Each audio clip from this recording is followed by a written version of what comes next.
And after that, he poured water into a basin and began to wash the disciples' feet and to wipe them with the towel wherewith he was girded. He wrapped the towel around his waist, he went down, he washed their feet, then he took the towel and began to wipe the feet with a towel. I want you to use the imagination for me. I could have pulled up a graphic for this, but I want you to use the imagination. I want you to imagine the disciples' feet. Hello? You see it? Anybody see Aaron? You see Peter's bunions, the fisherman?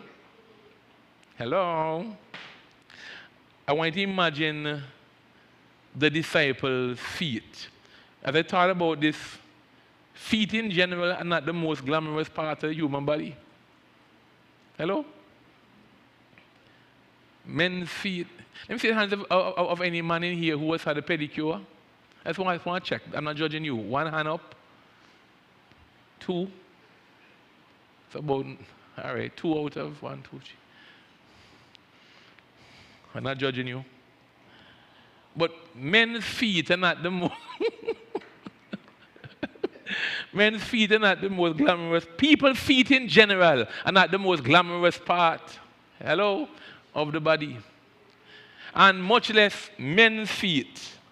And let me tell you, when I get to heaven, I may be wrong, but none of these 12 disciples ever go and get no pedicure. That I guarantee you. You can imagine Peter have it so? Not Peter. Hello? And also, too, as we use the imagination, as we look at these men's feet, I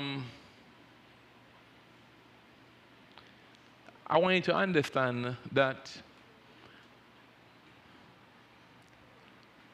these men didn't move around in close-up shoes and like what we have now.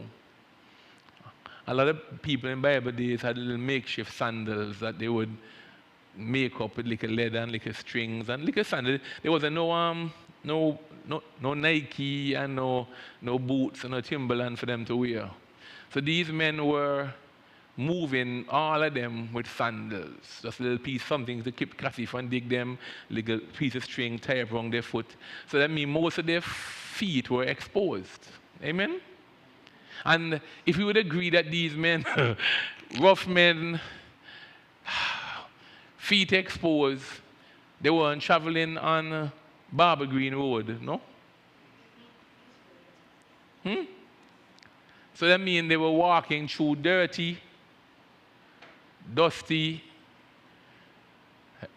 terrain in Israel, in the Middle East, with dust blowing, parts with rain come sometime. Hello? Not Barber Green, not concrete sidewalk, but muddy roads, dirty parts, navigating through, maybe with some camel dung, sheep dung. Okay, it was on one lane for the animals and one lane for the people. However little lane everybody passed. Hello? So you had camel, donkey, sheep, everybody passing through this little part, Dr. Granham. And these men come through sludgy, rain. You can imagine when it rain, we complain in Antigua, and maybe we should, when little rain come, for how the place mucky. You can imagine a good flood, and everybody trod into. And take that imagery and think about these men's feet. What a nice picture. Hello? In my imagination, I picture the God of all the earth, before he's about to go to the cross, would humble himself and come down on his knees before man and men.